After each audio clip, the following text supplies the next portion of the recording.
Hey everyone, it's Stacey with NutritionJobs, and I have a guest today that is going to bring an interesting perspective on private practice or working as a private practice dietitian. And she's going to share a lot of insights about what it's like to run a private practice and get lots of her perspective on all of the things about a dietetic professional and what we can look forward to in our work and our career paths that we choose. So please welcome Anna Binder McAsey. It's like my thing. I can never say someone's last name. So That's welcome, okay.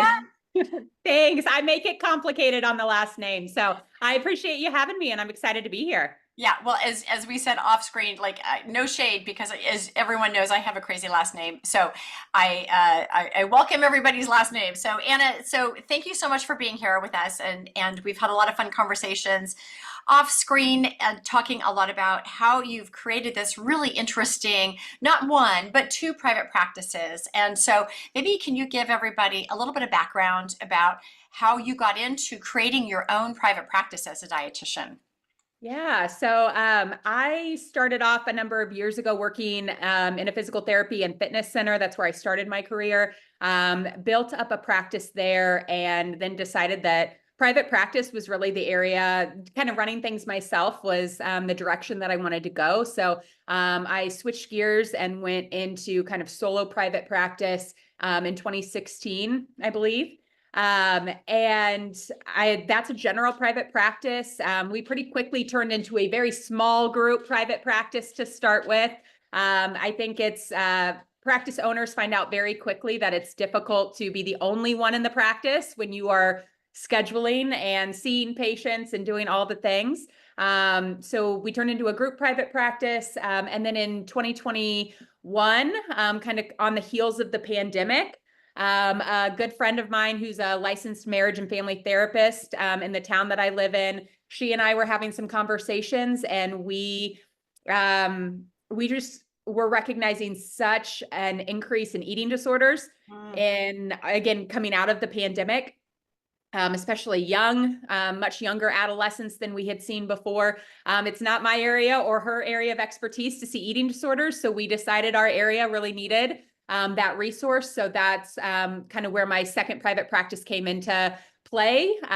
We started seeing patients in 2022, and that is an eating disorder specific. We do mental health and nutrition therapy as well, and really focus on kind of the eating disorder piece in addition to then my separate kind of general private practice.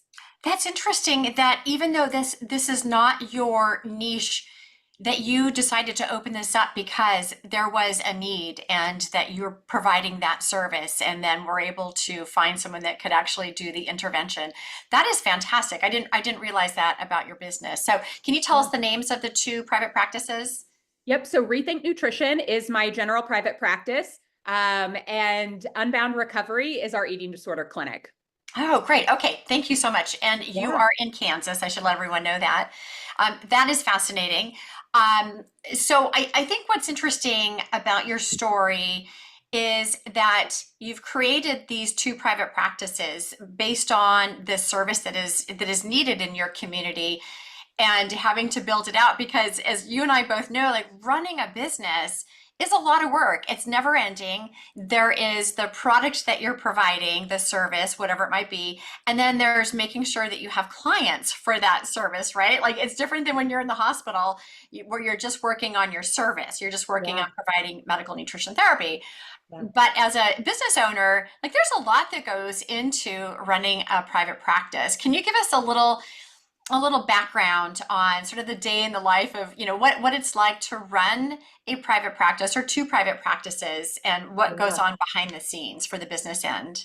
Yeah. I love our profession has really taken a turn, in the 10 years or so I've been in private practice.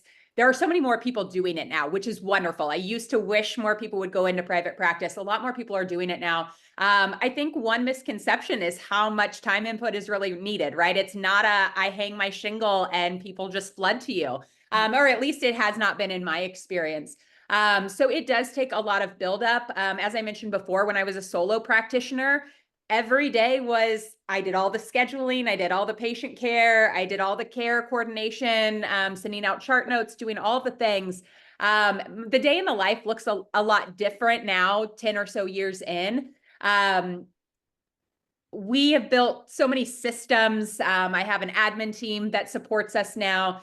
So they get to do a lot of the day-to-day stuff that supports our clinicians. And I get to focus a lot more on looking at our metrics, looking at the health of the practice, and then planning for what direction we want to take the practice as we move forward.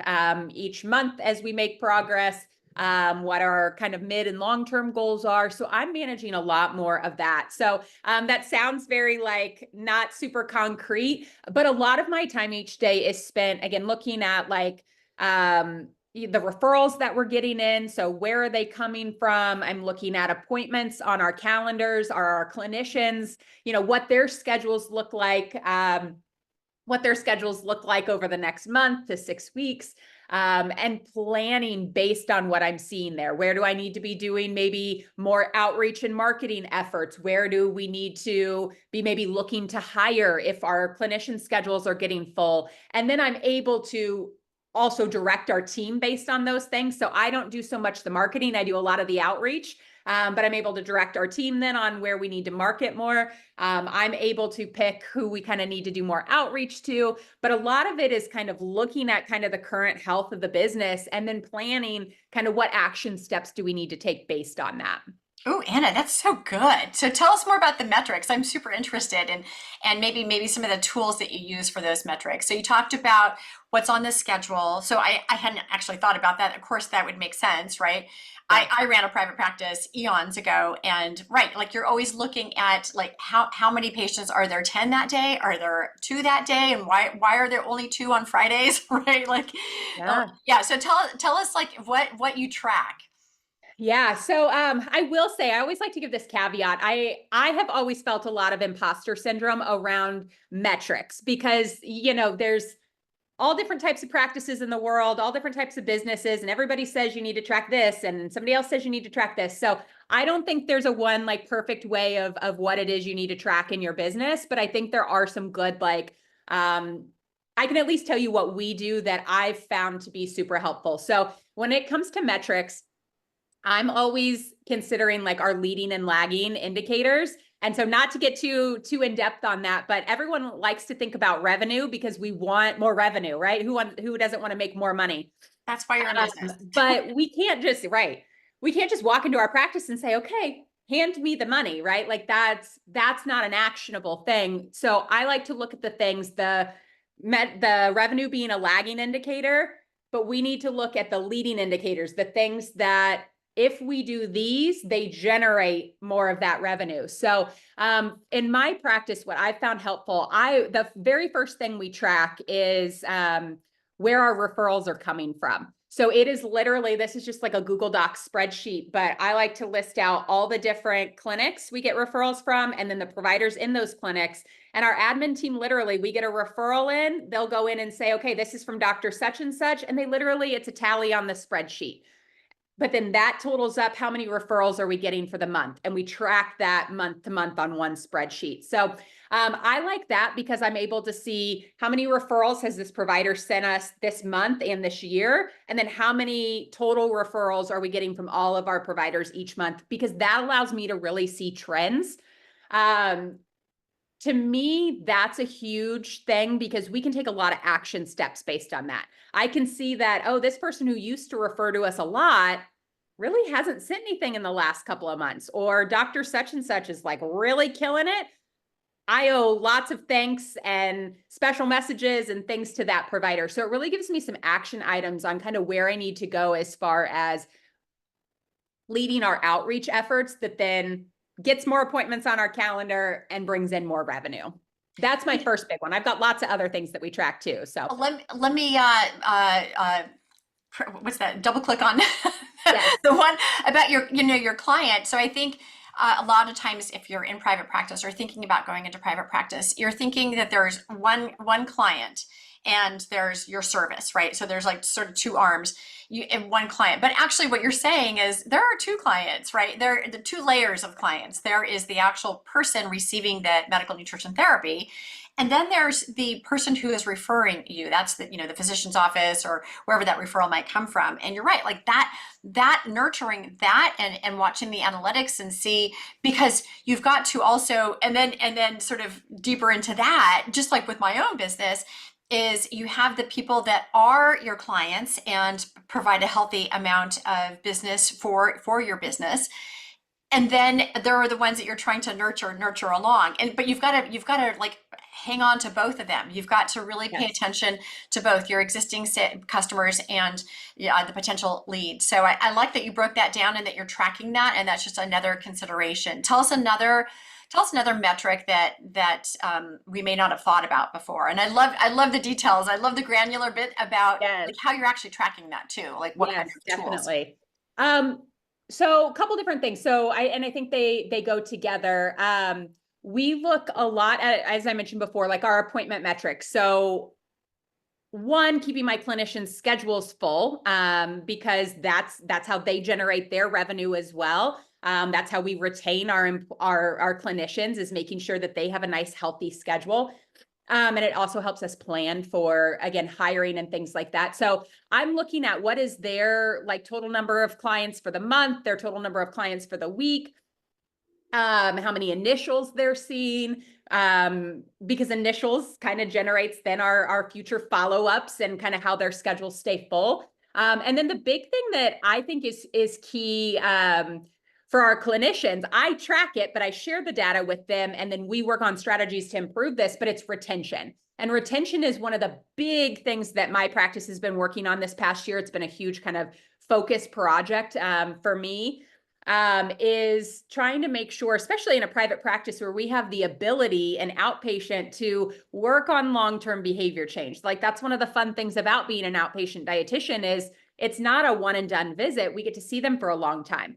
But our clients aren't always coming in thinking that's what they're getting. A lot of people are experienced with seeing a dietitian in a hospital or something like that. So it's how we're working with our clients on expectations and getting them to buy into a long-term assisted behavior change. And so retention is the other big thing we're tracking. I'll be fully honest, the retention is one where it's taken a lot of trial and error to try to get to what's the best way to track retention, because it doesn't feel like there's a lot of really great data out there.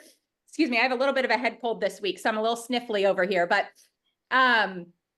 there's not a lot of great data out there on, okay, for a clinic, especially a nutrition clinic, what's the expectation? What's a good retention rate? There's some data out there, especially for eating disorders, on how often you should see a patient, for how long, but otherwise it's pretty sparse. So we've had to kind of work on coming up with what does a retained client look like in our practice. That's interesting. Do you also have a conversation with the referring physician afterwards? Like I know you mentioned the notes. Do you track any biometrics, anything, whether it's lab values or other indices? Do you track that and share that with them, or do they have a say in that conversation, or how does that work? Yeah, so in our notes, like back to the physician, we certainly will track any anthropometrics, things like that might be important, or if they've had external lab work, vitamin Ds, things like that. We will definitely track that and communicate that with the physician, and our notes do a good job of showing that over time. But we don't necessarily, and it's again something we absolutely could and probably should do. It's just a million things that you track, but tracking outcomes, right? Being able to track outcomes so that you can either use that as part of your marketing efforts outwardly or to our referral partners of this is the change that our patients tend to see. We do that for like our LEAP clients, like our food sensitivity clients who may be doing like a symptom survey with us. We absolutely track what their change is over time. We don't have the best tool or the best kind of internal system in our electronic softwares that we use to kind of track like patient outcomes as far as like how their cholesterol change, other than just using it in their charting notes. Yeah. And I am struck by how well it's been fun having this conversation with you. But prior to us actually being on screen here together, I've just been so struck by your enthusiasm, your level of involvement in on sort of the business end of running these private practices. And your just engagement in general. Can you, and your business savvy, can you tell us like what are some of the skills if someone wanted to be just like Anna, like what would you recommend as far as skills to develop? Or maybe you can tell a little bit about what skills that you know that you have that have benefited you in running these businesses successfully. Yeah, so I love the never being the smartest person in the room, that old advice. I've done a lot, I'm in a mastermind group that I've been in for probably 3 or 4 years now. That is, I want to say probably everybody's practice is bigger, or in my mind, when I think about me compared to them, which is probably not a healthy thing to do, but me compared to them, I feel like they've all got better or bigger practices than I do. And that's been hugely valuable, right? Because it's just being able to just learn from others. I like to think I contribute plenty to them as well, but it's so great to absorb information from people who are further along than you. So I think that's huge. That's as far as developing skills. That's my top. I used to read a ton of business books, things like that, and there's value in that, absolutely. But I like that kind of peer mentor, mastermind kind of thing where you are just around other successful people, because I think you pick up so much that's much more tangible and specific to your area of business. Yeah, it's that lived experience from other Yeah. people, what systems they use. I'm always fascinated by systems Yes. and Yes. protocols that people have, like with the nuts and bolts of actually when you sit down to your at your desk, what are you actually doing, right? Yes. So Yes. that's really super helpful. Now I know that you do have a couple open positions for dietitians. It comes and goes, but depending on when you, the viewer, are watching this. When someone is interviewing for a position with you in your practice, whether it's the eating disorder side or the general medical nutrition therapy side, how can an applicant be successful? Like what do you look for in someone that sort of helps them stand out, assuming that they're all same level of experience, the same amount of Yeah. background and what they've done? What stands out for you, and how can they be successful working for you in private practice? Yeah, I thought about, so we are actively hiring. So we've seen a lot of candidates recently. We've done a lot of interviews, both therapists and mental health providers. So I've thought about like, what are the things that have stood out in those applicants and what doesn't, or what makes them stand out negatively? I think confidence without arrogance is a big thing. I think about, you know, what we do as dietitians is one-on-one, a lot of rapport building, a lot of communication. So when somebody comes in to interview, it really kind of gives me an idea of what are they going to be like when they meet a patient for the first time and they sit down for a therapeutic session. So when I say confidence, again, I don't want arrogance, but I want self-assuredness, right? And it doesn't mean you have to know everything, but to feel, because I think self-awareness is good too, knowing where your weaknesses are. But I think being able to feel confident enough in yourself and your abilities, I think that's really big. Empathy is always huge. But I will tell you, we had a candidate. I wanted to share this story with you. We had a candidate recently. And we hired her. She actually started this week, but she did something in an interview that I have never had a dietitian do, right? Never had a dietitian do. She's only been in practice or only been a clinician for, I think, 2 years. And she just super impressed us all, but she started asking questions about the business. And she's not asking us, what's your total revenue? What's your bottom dollar? She's not asking those questions, but she's asked us, like, where do you see the business going in the next 5 years? What are your business goals? And to us, we literally there were 3 managers in the room at the time. We all looked at each other and were like, this girl.